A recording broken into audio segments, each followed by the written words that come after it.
వాగ్దానం చేసినది. ప్రభు మీతో ఉందురుగాక.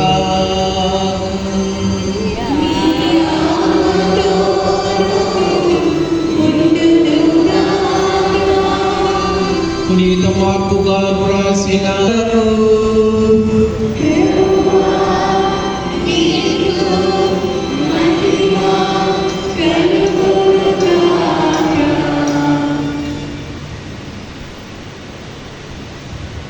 అధ్యాయము 38వ వచనం నుండి 44వ వచనం వరకు.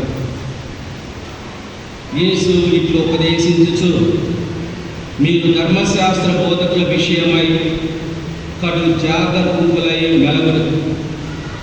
వారు నిలువు టంగీలను ధరించి తిరుగుటను, అంగడి వీధులలో మందిరములో అందుకొనుటను కోరుకుందరు. ప్రార్థనా మందిరములందు ప్రధానాశ్రములను, విందులయందు అగ్రస్థానములను కాంక్షింతురు. వారు దీర్ఘ జపములను చేయనట్లు నటించుచు విదంతములైన దోచుకుంటున్నారు. వారు కఠినతరమకు శిక్షకు గురికాగలరు అని. పిమ్మట యేసు కానుకల పెట్టి యొక్క కూర్చుండి అందు ప్రజలు కానుకలు వేయ రీతిని పరీక్షించుచుండెను.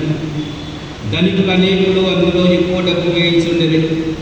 అప్పుడు ఒక పేద విధవరాలు వచ్చి 2 రాగి నాణ్యములను మాత్రమే వేసెను. ఆయన శిష్యులను పిలిచి, ఈ కానుక పెట్టెలో డబ్బులు వేసిన వారందరికంటే ఈ పేద విధవరాలు ఎక్కువ వేసినదని మీతో నిశ్చయముగా చెప్పుచున్నాను అని పలికెను.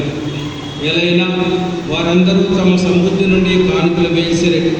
కానీ ఈమె తన లేమి నుండి తనకు ఉన్నదంతయు తన జీవనాధారమంతయు త్యాగము చేసినది అనెను. ఇది క్రీస్తు సువిశేషం.